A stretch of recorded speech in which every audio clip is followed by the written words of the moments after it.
Good morning, ladies and gentlemen. Welcome back. Welcome back for this day 2 of the 30th anniversary of the World Competitiveness Center. We've got a very busy agenda ahead, so we'll start now. It's time. Well, we're 1 minute early, yeah, but that's Swiss precise timing. In a couple of minutes, we'll have the only keynote speaker of this anniversary, which is Stéphane Garelli. I'm not Stéphane Garelli, by the way, on the contrary of what's mentioned here. Stéphane will be with us in 2 or 3 minutes. But before that, maybe a short wrap-up of day 1.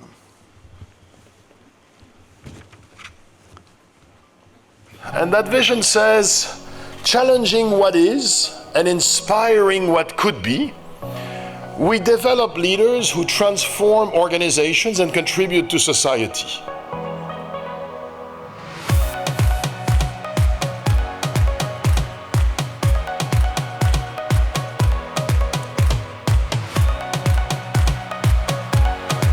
It is my great honor and great pleasure to welcome you here to World Competitiveness Center 30th anniversary.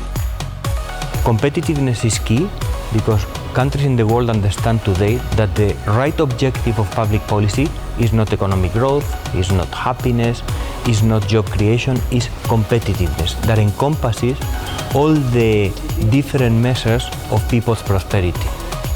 It's an amazing topic. It's something that is on the edge of first statistics and then also communication and even the PR image of the countries. For us, competitiveness reports like the IMD gave us guts. It made us brave. Many countries, many officials, many politicians will shy away from discussing a politically sensitive topic. For us, there is nothing called sensitive. When I was a kid, I had to memorize stuff. Forget that. You don't need that anymore. Machines do it for you already. Learn emotional intelligence. Because when we move towards a world where the digital revolution becomes more and more predominant, artificial intelligence, robotization, what we are left with is a sense of empathy. We launched publicly our Smart City Index that tries to assess the extent to which cities build prosperity by using technology. This is a paradox. Cities that don't have, where power is diffused, there's no strong administrative culture. Citizens invent their technologies. We are celebrating our 30th anniversary, but we don't want this to be a recognition of the past. Quite the opposite. What we want to analyze is what are the drivers of competitiveness for the 21st century. So that was for day 1 and this really great smart city ranking. I think this is really going to be a very precious tool for all policymakers like I am still for a couple of weeks. But I think this is really precious and citizen-oriented. This is very important, not technology, but the needs of citizens. So let's get to the agenda of day 2. As I was mentioning, the keynote speaker, Stéphane Garelli, will join us in a couple of seconds when I'll finish, but I'm not going to introduce him. You all know Stéphane Garelli, of course, Professor Garelli. I've been knowing him for maybe 10 or 20 years, I don't remember. I don't know how many times I invited you in the studio of the radio, in the National Public Radio for people who aren't Swiss. But it was just always such a great pleasure having Stéphane. He manages to explain economy just easily, simply, and with always a touch of humor. And this is something absolutely great. With him, economy is simple and fun. And no, honestly, and it's really true, powerful analysis. And this is really precious for medias, but also for policymakers. And I think Stéphane is definitely a reference for all policymakers all around the world. We heard yesterday from Dubai to Davos, passing by Switzerland and Lausanne, of course. So it was always for me a great pleasure to have him in the studio. And I remember once talking about humor. As 30 years ago, Stéphane had this vision. It was really pioneer and visionary. And once I told him this was kind of visionary program, and he said, you know what, when you start having visions, you should go to your doctor. And that's typically a Stéphane humor. So, ladies and gentlemen, a warm welcome for Stéphane Garelli. Thank you, Fatih. Thank you, Fatih, very much for raising the level of expectations. Ladies and gentlemen, it's a great pleasure to be with you today. When my colleague Arturo Briz told me, we have this conference very special on competitiveness, you should say something. I say, fine, it's a special conference, but it's especially a very special audience. And therefore, I felt I am not going to come here today and make one of these standard presentations on competitiveness with PowerPoints and fireworks. I think rather than to make a speech, I want to speak to you. And I want to tell you a little bit more about what happened a few years ago. I don't think it was 30 years. I'm too young for that. But I think a few years ago, what happened when this was created. And what I want to do is to take you backstage. What happened behind the screen? How things really merge out. And what I want to do is to keep as a line of thought to what happened a very simple idea. How do you turn a good idea into a successful one? Because I think all of us here, we have shared probably the experience of having very good ideas which did not lead anywhere. And I tell you, this is a very intriguing thought. And even a more intriguing thought is sometimes you have a good idea and it works. And you don't know why.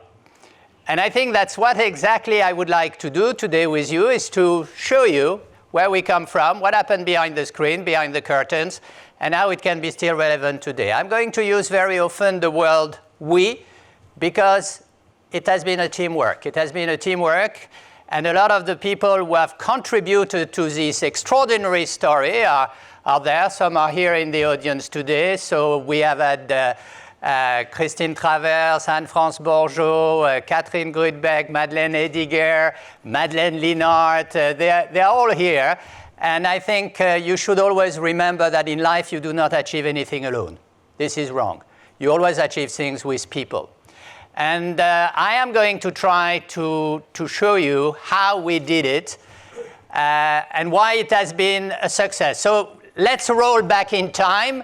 Let's go 30 years ago, and we had an assessment of the situation threefold. Number one, the GDP is not all the story. I mean, we know that now. In those days, it was not quite clear. You know that the GDP was invented by Simon Kuznets around 1936 in the US to assess the impact of the New Deal. He was an American-Russian professor. He developed what we call the national income. He was a very particular character because he said in the national income we should take away everything which is not useful. So everything which is useless, out. And he took away finance and advertising.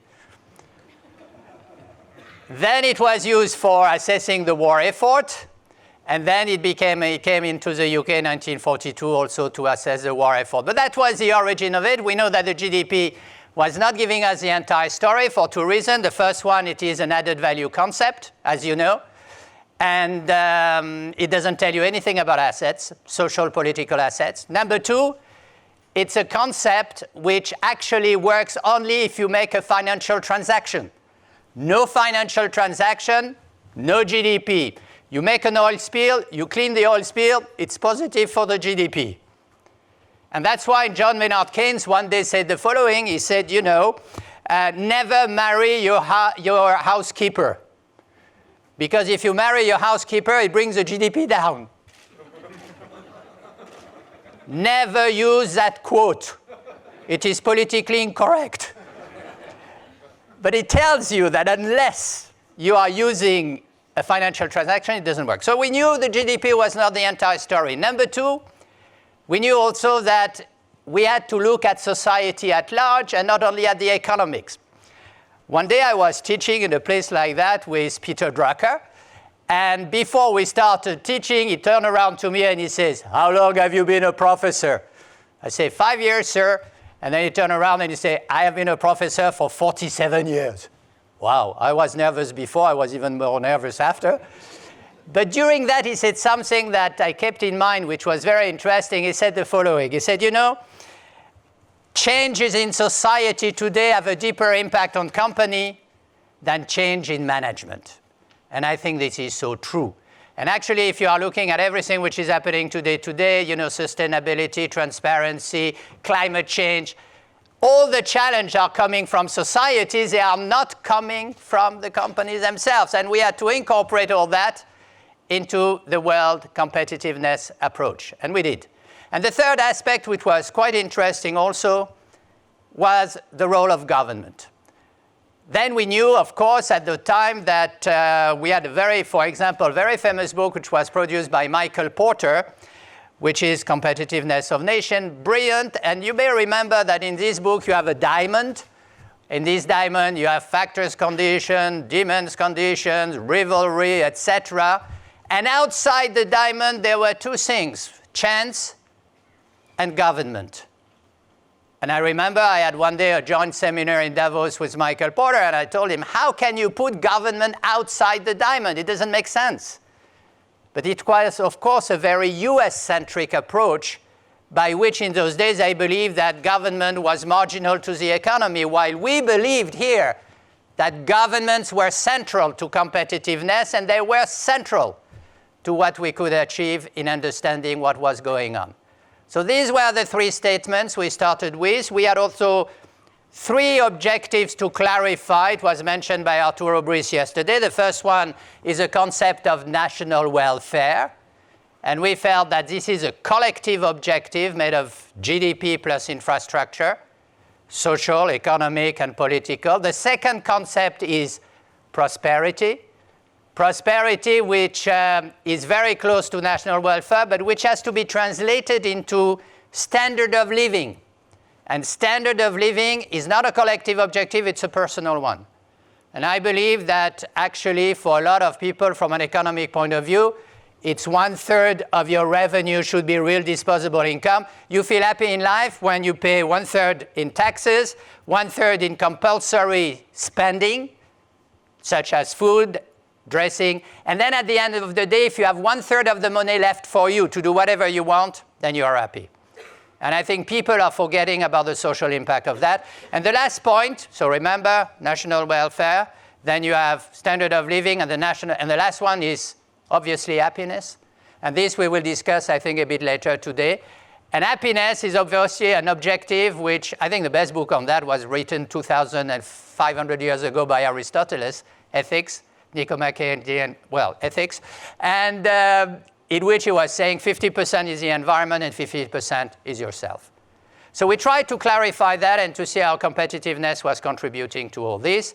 And we said, now it's time to go and try to find out what's happening. So I'm going to start with the journey to competitiveness. Fasten your seatbelt, and that's where we start. And whenever you start this journey of world competitiveness, the first thing that you have to do, which is strange, you look backward. And you look backward because you say, well, it's possible that maybe some brilliant people before me have done something in this respect. So you look at the history, you start with Adam Smith, you go with Ricardo, the theory of comparative advantage, you are looking at everybody, Marx, Engels, and Schumpeter, and Keynes, but you look also at the others. We learned a lot from Darwin, The Descent of Man. We learned a lot from Max Weber, 1904, about the impact of value systems on societies. So we looked at all those things very carefully, and at the end of the day, first principle, you are highly depressed. Because suddenly you realize that those guys before you, they were not that stupid, and they had invented the wheel before you. And then you go into the second principle in trying to find out how do you develop a new idea. And the second principle is what I call the Christopher Columbus syndrome, which means they have discovered something, but they may not have realized what they have discovered. And frankly, it's not because they were stupid. It's simply because when you discover something, sometimes it's incidental to what you are looking for. You know, Christopher Columbus wanted to go to China and Japan, not to the US, but he discovered the US. So we felt actually what we should do is that at the very beginning, we take all that together, and maybe our role is to connect the dots between all those people and to put it in one context, in one theory, which is the theory of world competitiveness. And that's what we have done. And again, we looked a little bit backward, and I start to say, well, maybe somebody has tried to do that before us, and we did find people who have done that. And there were two American professors called Farmer and Richman. Farmer from Indiana University, Richman from UCLA. And those two professors were absolutely brilliant. They wrote in 1964 something called Comparative Management, where you have almost the essence of what we have been doing. And there were two characteristics with his job. Number one, it was absolutely brilliant. Number two, it was a total flop. Nobody could care less. Nobody paid any attention to what they had written. And this comes to probably what is the third principle about how you turn a good idea into a successful one, is that actually when you are doing that, it has to come at the right period of time. It has to be relevant. And here it's something which, I mentioned maybe luck. It just happened we were at the right period of time. Why? Because suddenly in the world economy, something very special happened in those times. We were moving from a period where the world economy was based on trade to a period when the world economy was based on investment. And this major revolution took place at the end of the 70s, at the beginning of the 80s, where we had on one part, of course, China opening up, special economic zone, the fact that you had the open door policy of Deng Xiaoping. And this was enormous because everybody knew that we could not help the development of China simply by exports. It had to be with investment. And the second big revolution was, of course, when you saw the wall going down in Central Europe and you had all the Soviet Union also opening up to the free market economy. Now, when you move from trade to investment, you have something radical which is happening. When you are in trade world and you are a company, what happened? You manufacture a product, you find a customer, you ship the product, and you pray that it doesn't come back. When you are a country and you are in a trade deal, what do? You know the few companies who are exporting, you support them by insurance risk, by financing, you know who they are, and you cash the currency exchange with you. So this is a very simple world, but when you go in a world of investment, you go in a world which is totally different because the companies suddenly, they do not ship product, they have to invest somewhere. And they have to open a factory, they have to discuss with the government, they have to know the administration, they have to know about the motivation of people, they have to negotiate with people who have a completely different approach. You have to learn intercultural management, and you have to understand what's going on. So for the companies, it was a totally different world, and they said, well, tell us, how does it work? And the government were exactly in the same position because they said, in the old days, I was living in my own little world, and now I am living in a world where I am competing with the other people. I'm trying to attract investment. I am trying to show that my policy is better than the other ones. And my policy is a policy which is economics, but it is also social, because it is also a policies by which I am going to show I have stability or whatever you want. Suddenly, when you were a prime minister, you were not going to say, look, I'm doing very well because I'm growing 2%, because everybody will tell you, you are growing 2%, but the other guys next door is growing 5%, so you are not competitive. And this benchmarking is what made us very quickly famous and infamous at the same time. Because people were very upset about knowing, they say, I do a good job, but nothing is happening. So because we went into this new world, we found it was time to develop a new methodology, and this is where started the whole adventure of the World Competitiveness Center. And of course, we started to work, little by little, and to establish things. And when you do this kind of work, the first thing you do is you test it. You go and see some people, and you say, what do you think? I have this brilliant idea, nobody had it before me, what do you think? And there are three types of reaction when you look at that. The first reaction is people who tell you, forget it, it does not exist. Nations are not competing with each other, actually only companies are competing with each other. Not nations, companies. Okay, you say, yeah, but still, if you are looking at things, probably you can say that with education, with infrastructure, with technology, they must be competing. Rather easy to disregard. The second big question that we have had is that those people who are saying, yes, it does exist, but make it simple, just take exports. something that is no more complicated than that. And then we come back and we say, come on, export is not the story when you are in a foreign direct investment world, because basically, and I was always saying, okay, look at some countries, the United Arab Emirates, Dubai, Singapore, look at what's happening with Ireland. It was based on the attractiveness concept, another concept which we did, attractiveness and aggressiveness. It was not made on export as a success story. And actually, when you are looking at this situation, I always said in those days, take Ireland, give me one Irish company which is a large exporter and which is not Guinness. And there was silence in the audience. So basically, second one, to make it easy. Third one, much more complex, was one which was said where people say, yes, it does exist, but you have the wrong name. Actually, you are speaking about productivity. And this was a very famous article which was produced by Paul Krugman, Nobel Prize, where he said in Foreign Affairs, competitiveness is a dangerous obsession. And actually, what you are speaking about competitiveness is just another word for productivity. And I felt, this was not exactly correct because first, we don't know, frankly, how to assess productivity well. We all know that. And second, it's much more than productivity. It changes mind a little bit with the future. But still, when you started, this is a tough start. So what you have to expect is that whenever you start something in life, if it is new, everybody is against you. So we went to the next stage. We start to keep on working and working and working. And then I said, OK, now it's time to have the real test. And the real test, it happened that in those days, I was managing director of the World Economic Forum. I had to go to the MIT and to the Sloan Management School, and I say, OK, now I'm going to take my ID with me, and I'm going to test that with those guys because, if I can pass a test here, I'm OK.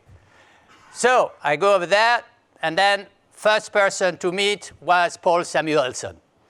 And we have all learned economics in Paul Samuelson economics, more than 20 editions in the war and everything. And then you go in this building, in this office, and you tell yourself, OK, now I am in the temple of economics, and I am going to meet God himself.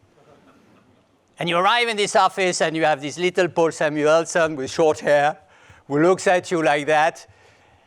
And this was the most terrible, the most dreadful, the most awful experience I ever had in my life.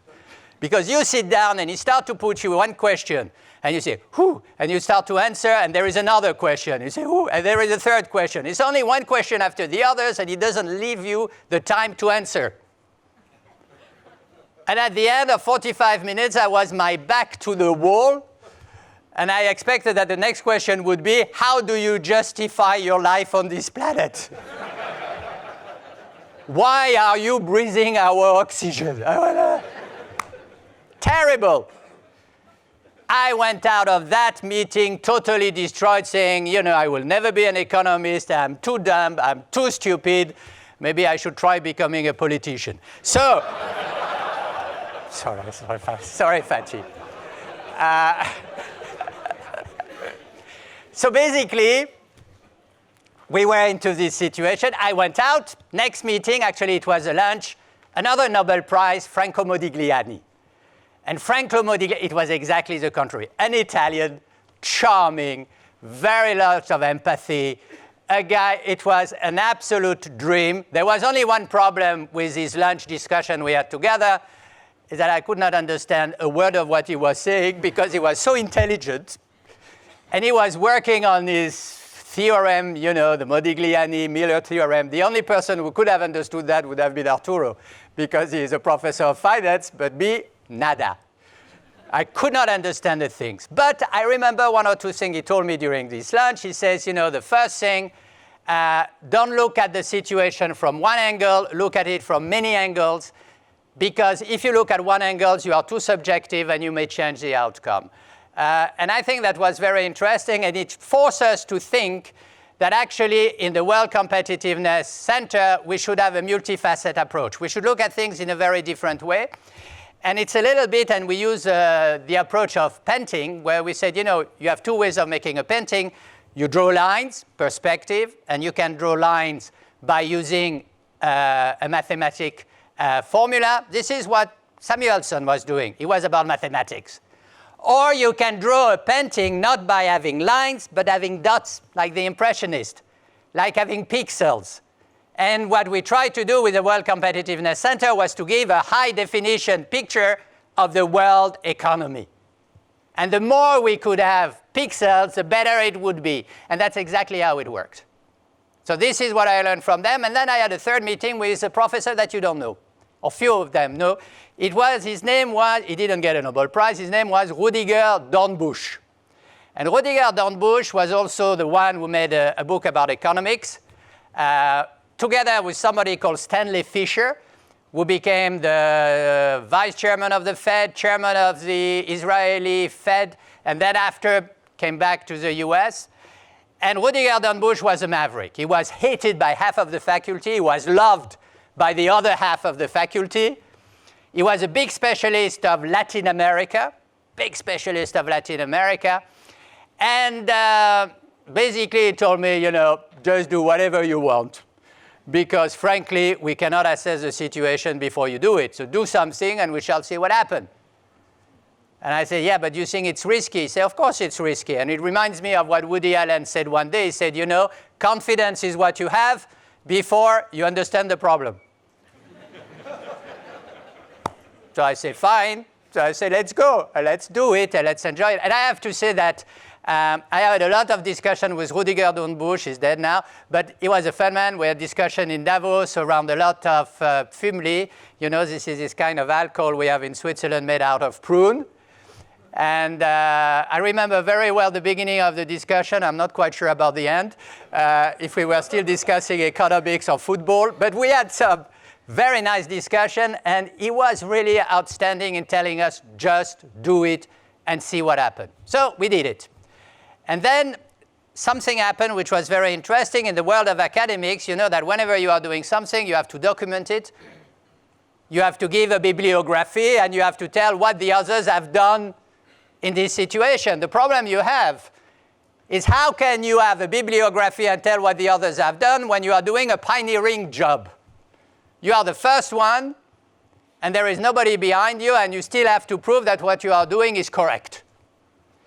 And at those days, I had the privilege to have a discussion on a podium with Helmut Schmidt, the Chancellor of Germany. And Helmut Schmidt was a remarkable politician because he was also an intellectual, just like Fatih Derde, of course. He was, of course, and he was brilliant. This guy could make a speech and discuss art, politics, philosophy. And in the speech, we were there together, he was constantly quoting Sir Karl Popper, the big specialist about the history of science, etc. And I confess, I hadn't read Popper. And I said, why is this guy, politician, chancellor, is always quoting Karl Popper? What does he find in it which is so extraordinary? So I read it, The Principle of Falsification, and then I found the trick, how to get out of these things about being a pioneer and having no possibility to make a bibliography.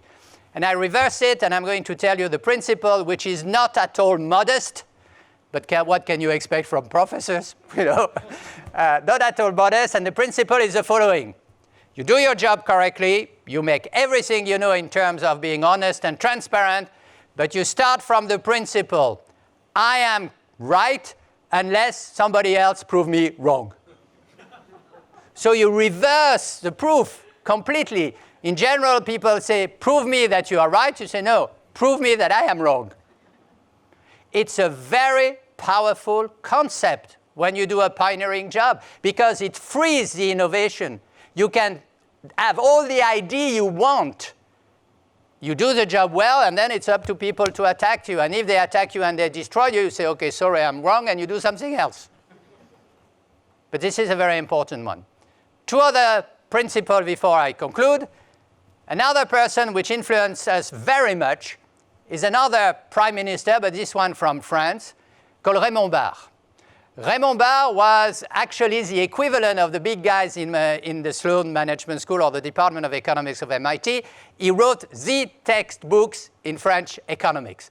And I think my colleague Tofik knows he was professor in Tunis. Am I correct? Okay. And we were I like him. I think he liked me. We spent a lot of time in cars because when he was prime minister, they were moving us around, here and there. And we discussed economics. And he told me something very interesting, which I think Fatih told me you have touched upon also yesterday.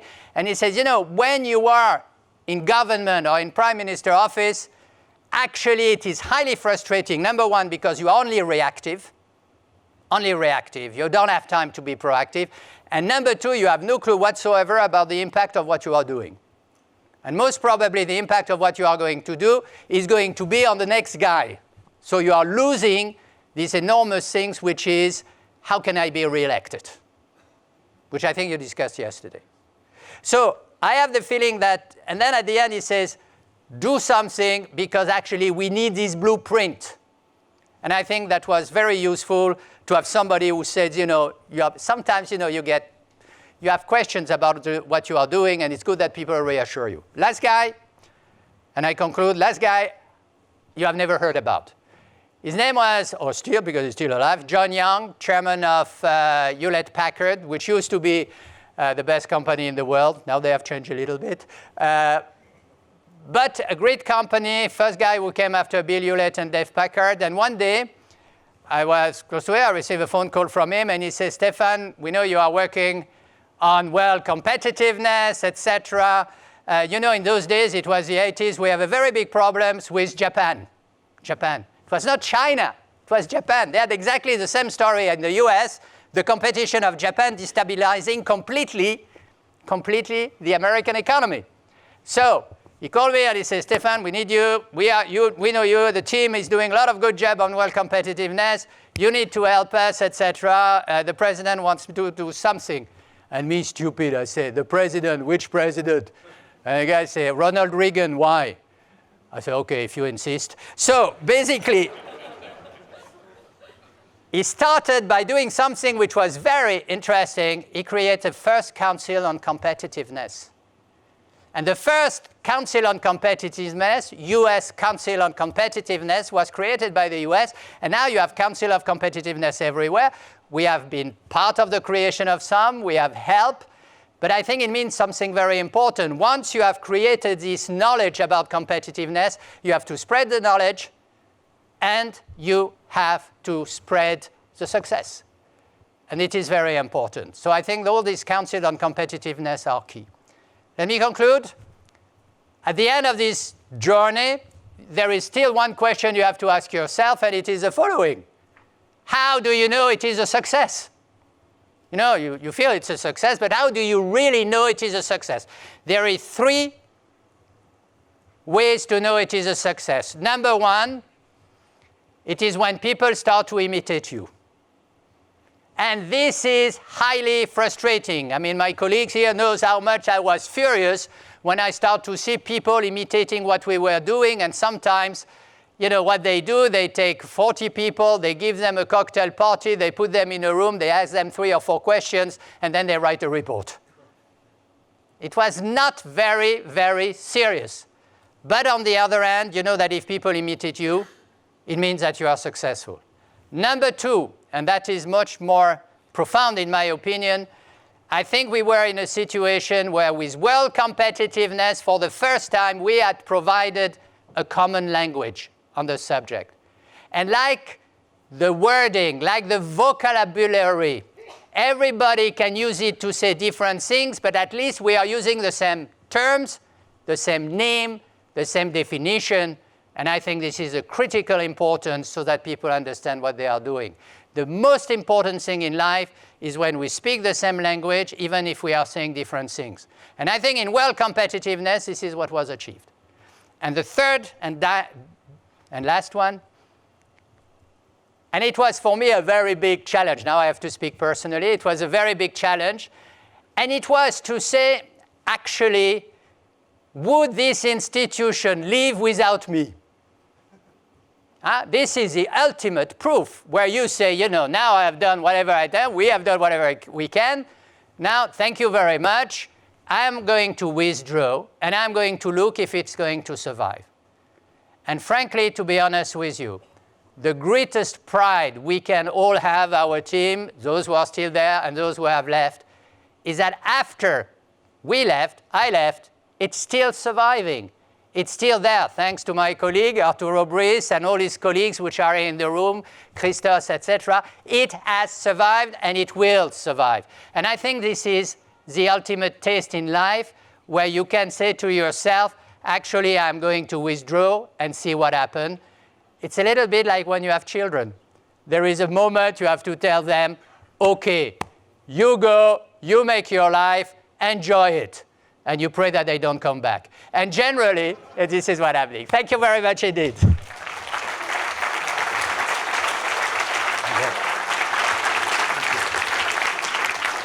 Thank you very much, Stéphane. Thank you, Professor Garelli.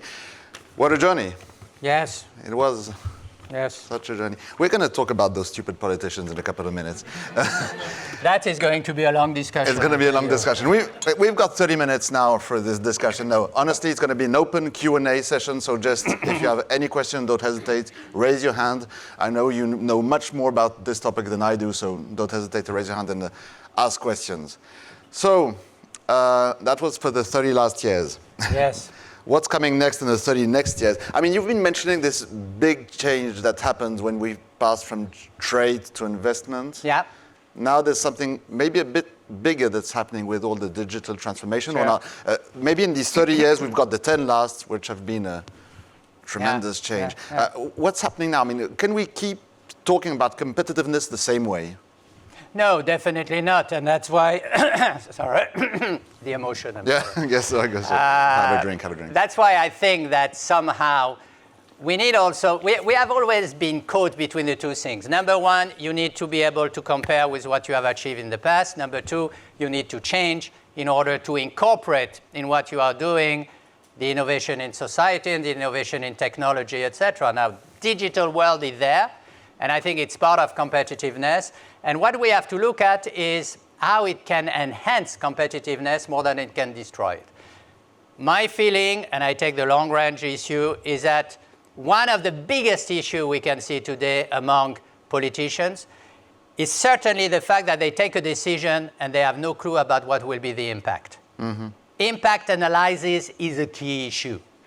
Because you are there, you take a decision. You remember I spoke about Raymond Barre, and he said, you take a decision, you know that, and then you don't know if it's going to have a positive effect in 3 months, 6 months, 10 years, or else. And you hope it will have a positive effect. And I think this is a very, very difficult thing, because when you are heading a company and you take a decision, Fatih, you have a feedback within 3 months or 6 months. Actually, you may have a feedback the next day with your share price.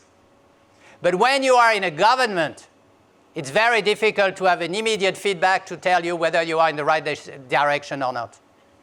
Maybe if you are lucky and you are in a country where you have a lot of demonstration, you will have a riot in the street and boom, you know you're wrong.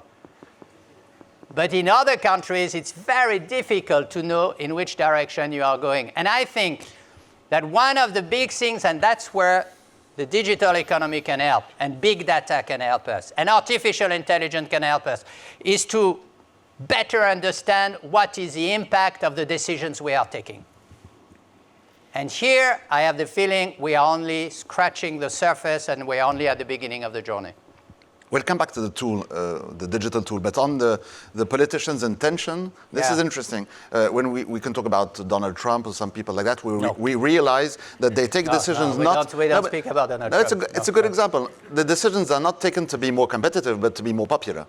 And that's a tendency all politicians have at some point. Sure. So are they going against competitiveness at some point? No, I don't think so. I mean, the difference between a politician and a statesman or stateswoman, is that the person with a statesman has a vision in the long term. The politician has a vision in the short term.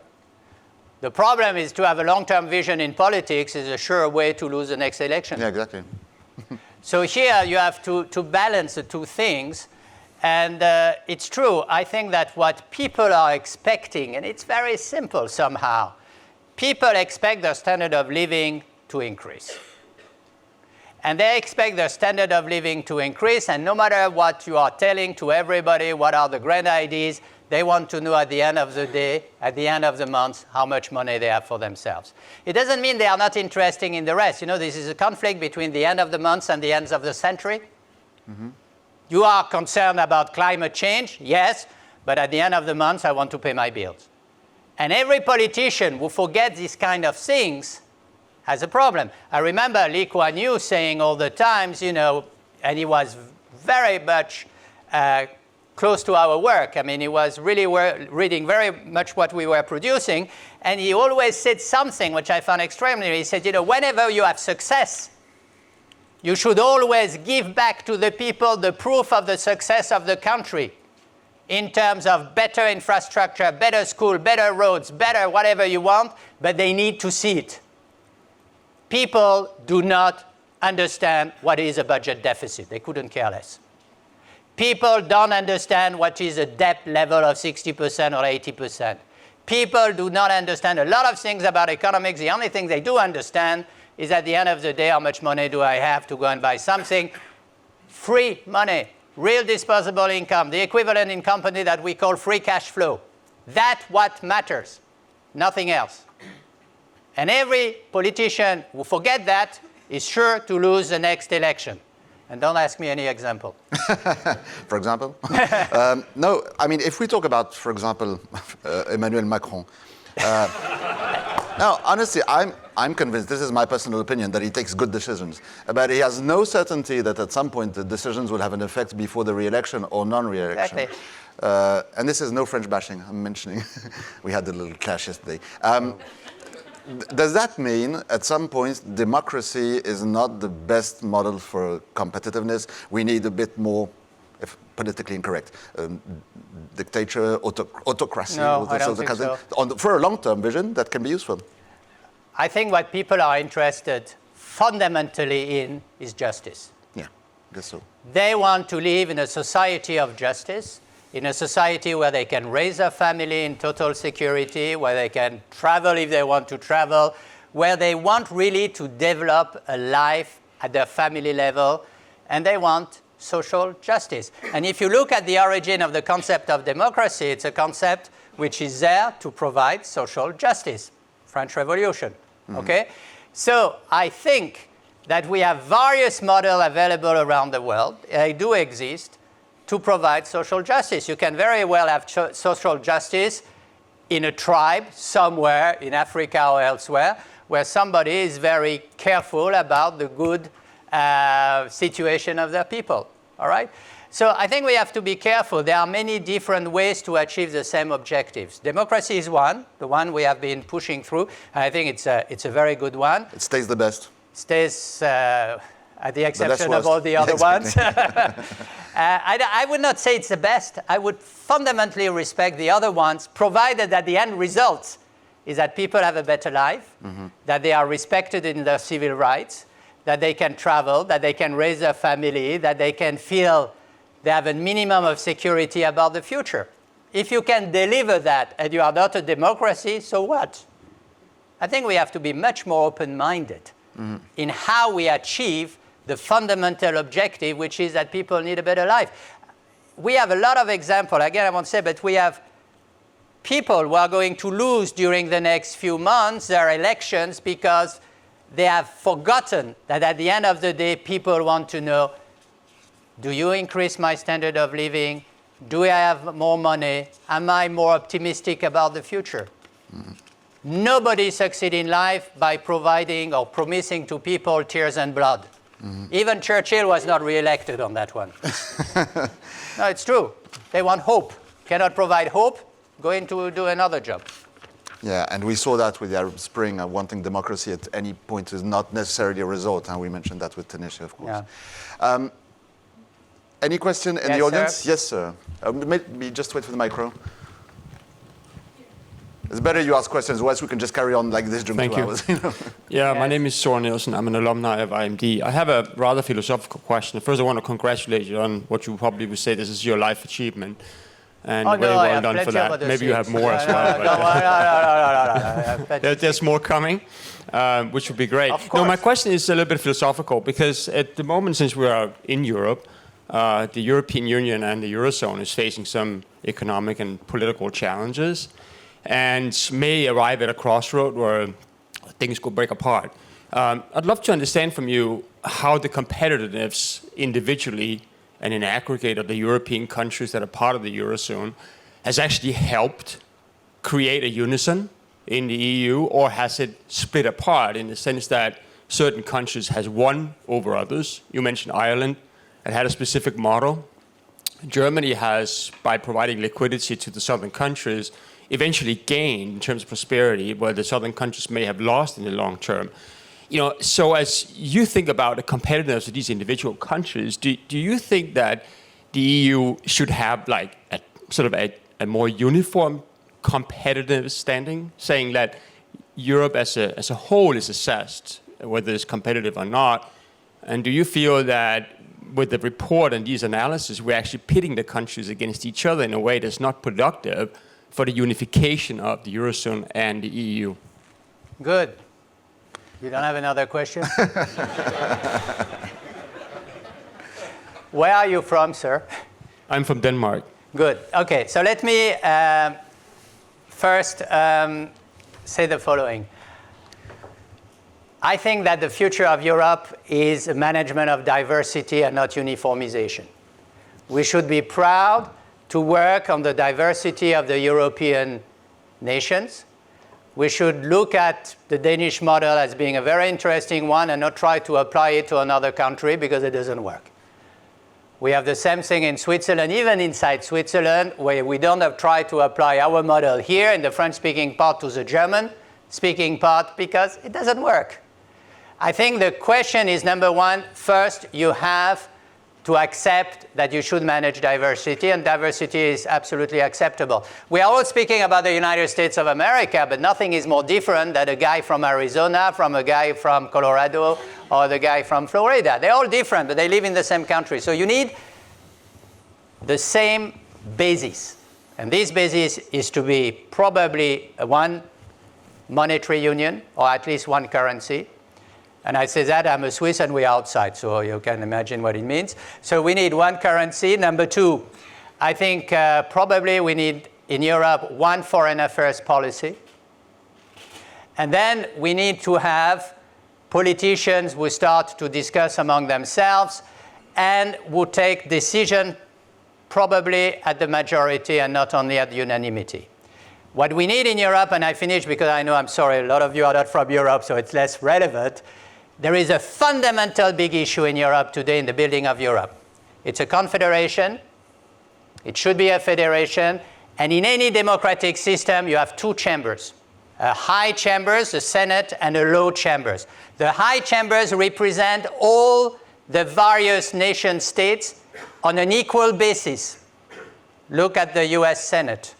Look at the French Senate, etc. The lower chamber represents the people and is based on the number of the population. Every democracy has two chambers except Europe, which means that for the moment the problem of Europe is that the large countries like Germany, France, Italy, etc. are overrepresented because they have the size effect. But the smaller nation like yours, like mine, no, we are not in, but we could have been inside. If we had this system, we would have been inside. We have nothing to say because we are too small. If we had two chambers, we would be able to state our mind because everybody would be represented with one voice. We have this in Switzerland. If we have a higher chambers where every state, even the smallest canton, has one voice, or half a voice, it depends, but one voice. Half a canton also. They have a canton, so they have a voice. But in general. And they're rather small. But they can block a legislation just like that, right? Yeah. A right. constitutional thing, they can block it. So I feel this is a real issue. We need to balance uniformity and diversity. We have been very bad at that. But, frankly speaking, this is the only time in history that an empire or a nation is being built without doing a war. It's worth trying, huh? But I think it's not just a European topic, it's a world topic. I mean, today world economy needs a powerful Europe to make it short, between North America and China and Asia. We need to have a powerful Europe. Don't we need a unique market, just one market, more powerful than it is today? Yes, you need one market, but you could say the same thing with our friends from the Gulf region. I mean, we have this story about the Gulf Cooperation Council and creating this huge market. We need also a larger market in Southeast Asia, and there are big discussions on that. We need the same thing in Africa. They have the big discussion also in Latin America with the Mercosur and the rest. I think that we are going to go more and more into this regional approach of the economics, and this is being pushed, I'm sorry, but by the American policy. I mean, the fact that the US policy now may not last forever, but now is regional first, will maybe force us to be more regional in the Gulf regions, in Southeast Asia, etc., because this is the only way we can play the power game. This is a power game and nothing else. And I think that unless we have the power to play the power games, we will not survive. And can we become regional and remain competitive? Of course. I think that we can become regional, and I think we must become regional. No nation today can survive by being alone in its little things. And I'm not saying that for our British friends. So nobody can stay in its little corner and say, you know, I'm big, I'm fantastic, I'm extraordinary, but I am the only one to know it. Next question. Question in front of the first rank, please. Merci, Catherine. Thank you. I'm from Singapore, Yes, madam. How does the deglobalization or partial deglobalization and the weakening of multilateralism impact on your competitiveness model and for the countries? Thank you, madam. I think it will. It will very much, because a lot of what we are doing today is completely incorporated in the global value chain. And I think that some politicians really are dreaming in technicolor if they believe that you can deglobalize the world. If you are looking simply at the origin of a product, how do we know the origin of a product? You take a piece of steel, I know where it comes from. But I take a PC, I take a smartphone made of 50, 60, 70 different components coming from all over the world, from the US, from China, from everywhere, assembled perhaps in China. What is the nationality of a product today? I don't know. We know that about 39% of the export of China to the United States of America are actually made by American companies operating in China. We know also that 42% of the export of Mexico into the United States of America are made by American companies operating in Mexico and re-exporting back to their own facilities in the US. So actually, when you start to play the game of deglobalization, you are shooting yourself in the foot. Everybody knows that, except one person. But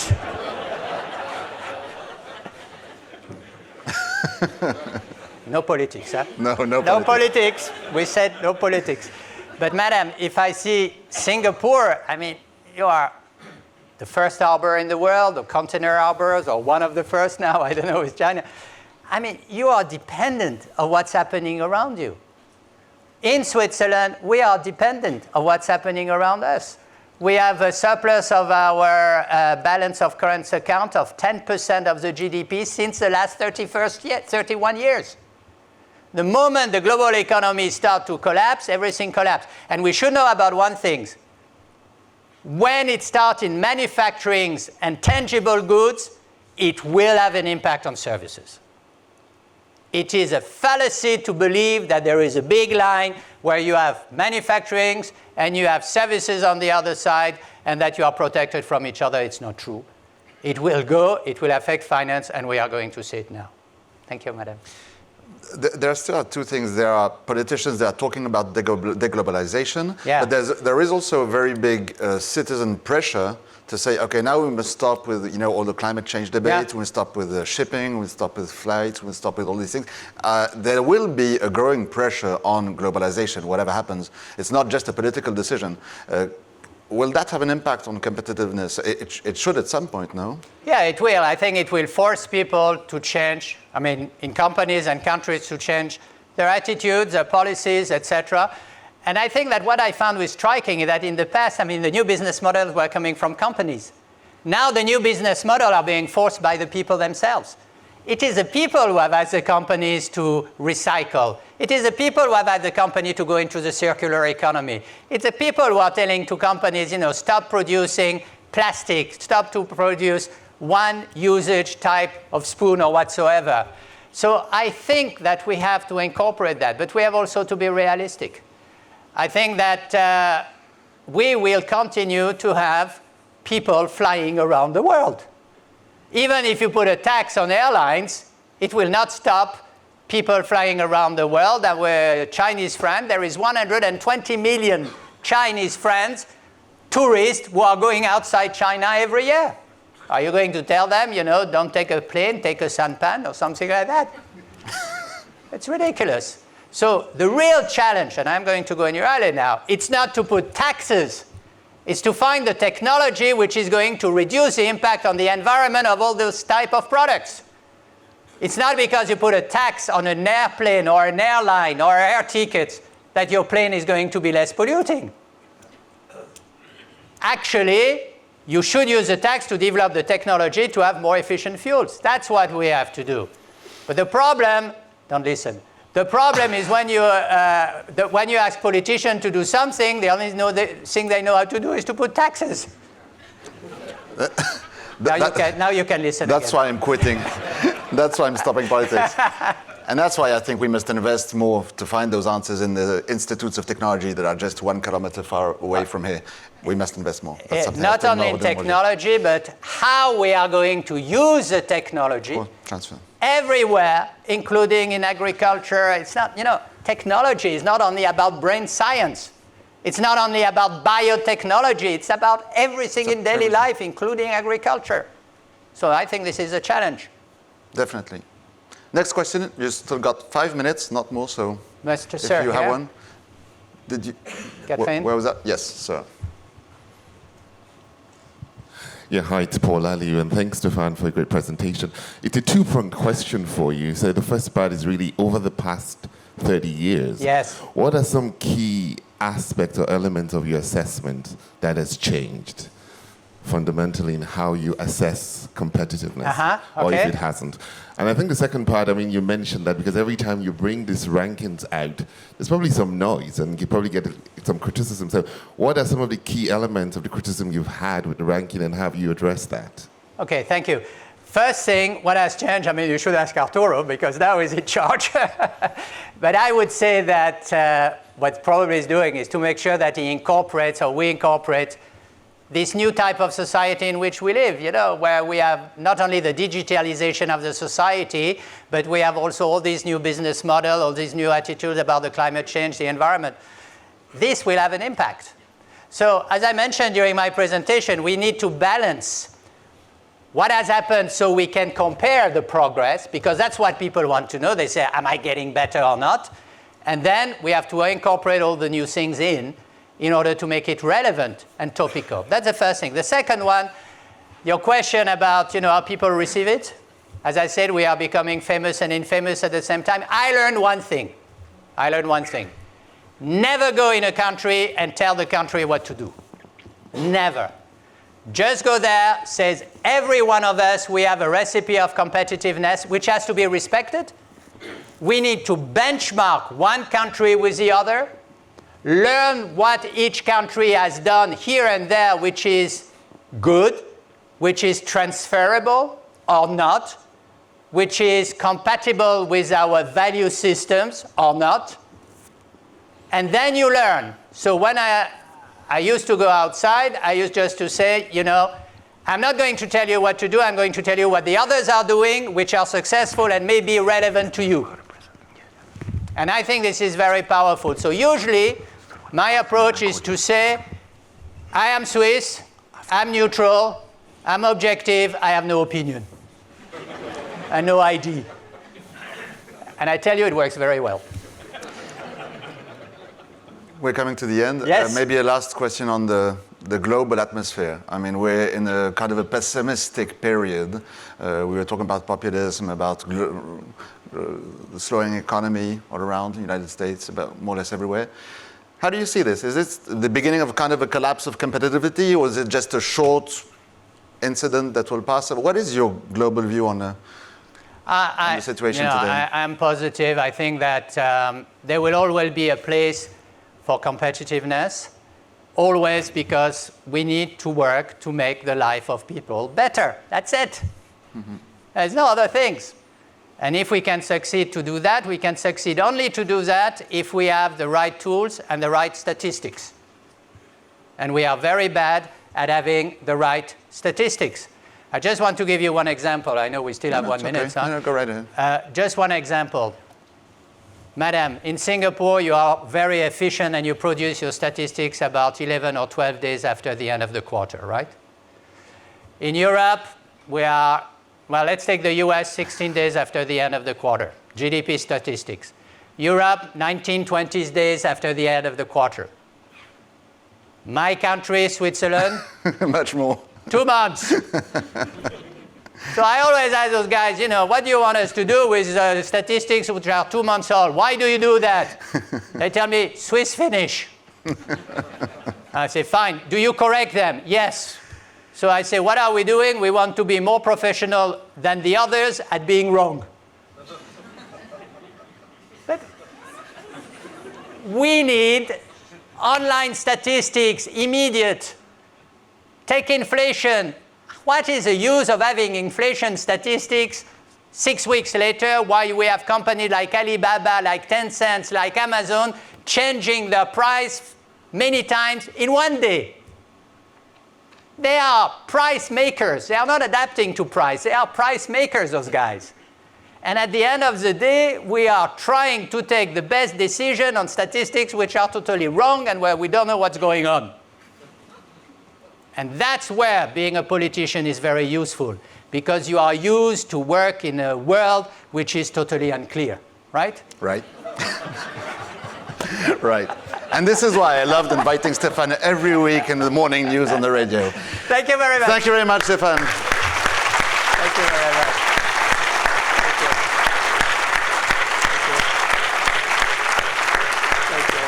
Thanks a lot for the 30 years. No, stay on stage a couple of minutes. Arturo wants to join us for personal present. So, Arturo, please. Thank you. Thank you, Stéphane. I'm very glad with your magnificent speech because it shows to our friends here how difficult my task is at filling the shoes of these men. So, thank you very much. Thank you very much. And thank you. I want to offer you a gift on behalf of the entire institution. It was very difficult to pick a gift that you would like. So we decided to go for something that is 30 years old. Wow. 1989. So I hope you like it. Thank you very much. We toast on your behalf. Thank you very much. Thank you very much. Thank you. Thank you. Thank you. Thank you. I knew it was worthwhile. Thank you. Thank you very much. Fantastic. Thank you, Stéphane. And we, for a short break, 15 minutes, we'll be back at 45, please.